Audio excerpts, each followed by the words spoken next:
This is dapanji, a Chinese chicken and noodle dish that is guaranteed to please any crowd. It's packed with flavor, tender bits of chicken, and an incredible sauce that only gets better when the noodles and potatoes in this dish, yes, we're talking double carbs, baby, absorb all that delicious aroma. What I love is that this dish is traditionally served on a big platter to feed a big group of people, and yet it only takes a little over half an hour to make. If you follow my shortcut recipe, that is, which I'm sure is going to spark a heavy debate among Chinese food nerds, which is great because that's what the comment section is for. But before we get to the recipe, we need to address the elephant in the room. I just said dapanji is a Chinese dish. If you ask people in China, though, they will probably tell you that dapanji is a Uyghur dish. Uyghurs are, of course, a people that traditionally lives in China's northwestern Xinjiang province, and they have their very own distinct culture, language, and cuisine. But if you go there, to Xinjiang that is, people will tell you, nah, dapanji is not really a traditional Uyghur dish. And they make a pretty strong point. Dapanji is often made with the addition of Chinese cooking wine or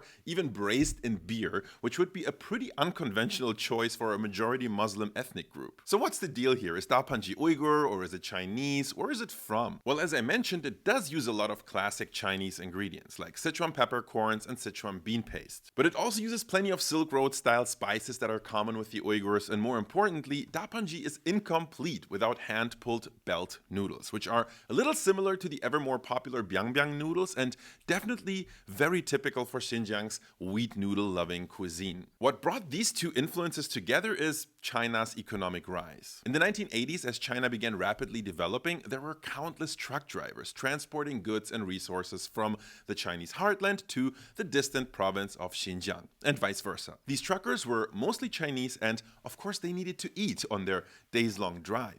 And so, allegedly following one chef's idea, who was, by the way, Chinese but lived in Xinjiang, dapanji was one day born and quickly rose to fame. That exact version is a little tough to confirm, but the evidence that dapanji got popular through China's long-haul trucking community seems pretty solid. Fortunately, the recipe I came up with for you guys isn't anywhere as complex as the dish's origins, but before we get to that and I'll show you exactly how to cook this up at home, let me share a word from this video's sponsor, which is actually exactly where I like to go when I'm trying to understand complex topics, and that is Brilliant. Brilliant is where you learn by doing, with thousands of interactive lessons in math, data analysis, programming, and AI. Instead of just watching lecture videos, I'm having fun experimenting and solving puzzles, so I genuinely get the topic I'm learning about. I've been using Brilliant to get a better understanding of the whole AI landscape and large language models. With it being in the news so much recently, I feel like it's genuinely making me a smarter, better educated person. Brilliant is perfect, whether you're a beginner or more advanced, letting you dive deep and truly internalize the mechanisms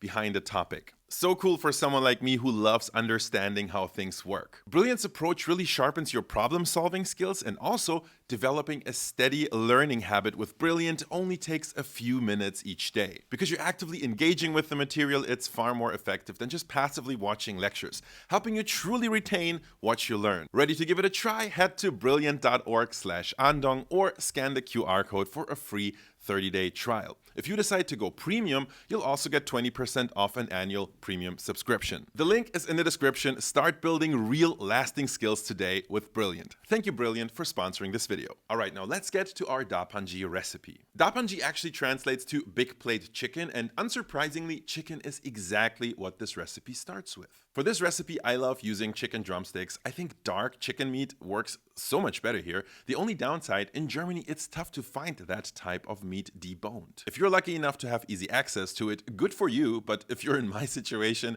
here's how I debone chicken drumsticks. This isn't a butcher level technique by any means, but it works and it only takes a few moments. Using a paring knife, make a small incision along the drumstick, then use your fingers to get underneath the meat and separate it from the bone. Just rip off as much as you can and make a few additional cuts to remove any stubborn bits. Once you've done this a few times, you'll get the hang of it and it'll be quick and easy. Bonus, you're left with the bones, which are actually packed with flavor.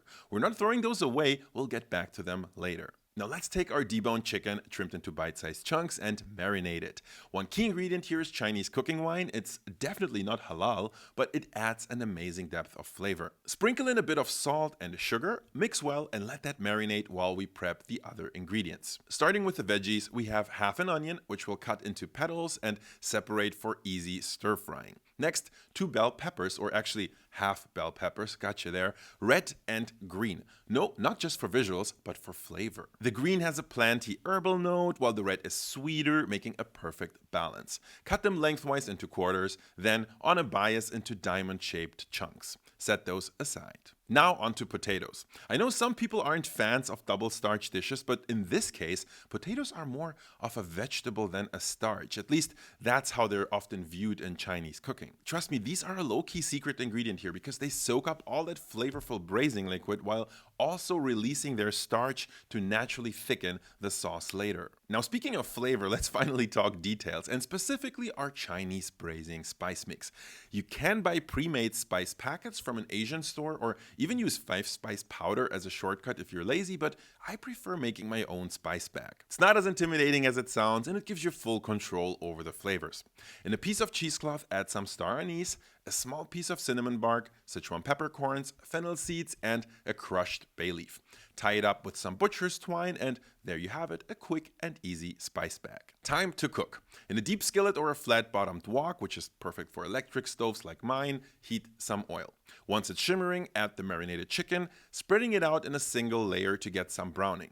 The sugar in the marinade actually helps with this caramelization. After a few minutes, give it a stir, then add the onions, a few slices of ginger, and some crushed garlic.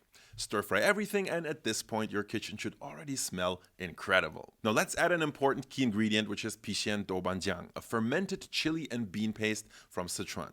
It's spicy, fragrant, and deeply savory. On its own it's pretty intense, but mixed into a dish like this, absolute heaven. This is also the time to add the potatoes. Give everything a good mix so it's evenly coated. Then for seasoning, we'll add soy sauce, some Zhenjiang vinegar, and brace yourselves, ketchup. Okay, some of you might be surprised, but ketchup is actually quite common in Chinese home cooking. It adds acidity, sweetness, and a touch of umami, an excellent shortcut ingredient. Now, to further enhance the flavor, we'll add some chicken bouillon powder and give everything another thorough stir. In goes our spice bag, and we're bringing back the chicken bones. Yay! You didn't think we'd waste those, did you? So they go right in for an extra punch of flavor. Then we cover everything with water, stir well, and let it simmer on medium heat for 20 minutes with the lid on. While that's cooking, let's talk noodles. And now for a potentially controversial move, I'm using Italian belt pasta instead of hand-pulled Chinese noodles. Now, before you judge, trust me on this one, okay? Good quality Italian pasta works surprisingly well, and over here in Europe, it's affordable and easy to find. I'm using about 100 grams of dry pasta per person. Set up a big pot of water and get that boiling so we're ready to cook the noodles soon. But now back to the chicken. Everything is cooked through, the potatoes have started soaking up that amazing sauce, and the braising liquid already smells like heaven. But there's still too much liquid, so now we mix in the bell peppers and let everything simmer uncovered to slightly reduce while we cook our noodles. As you know, cooking pasta is pretty straightforward. Salt the boiling water generously, drop in the noodles, and stir occasionally. Once the pasta is just past al dente, drain it and spread it out on a large serving platter. This is how dapanji, which remember means big plate chicken, is traditionally served. Now, time to finish the dish. Remove the chicken bones and the spice bag and the ginger slices if you prefer. Then pour everything over the noodles. Look at that glossy, rich sauce, guys. I can't.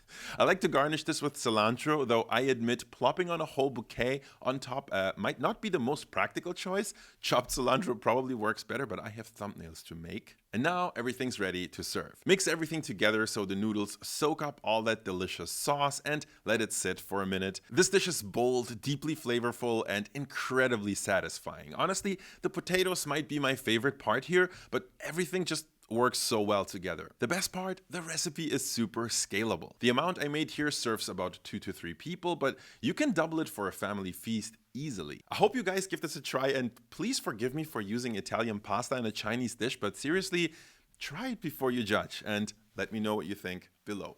Thanks for watching.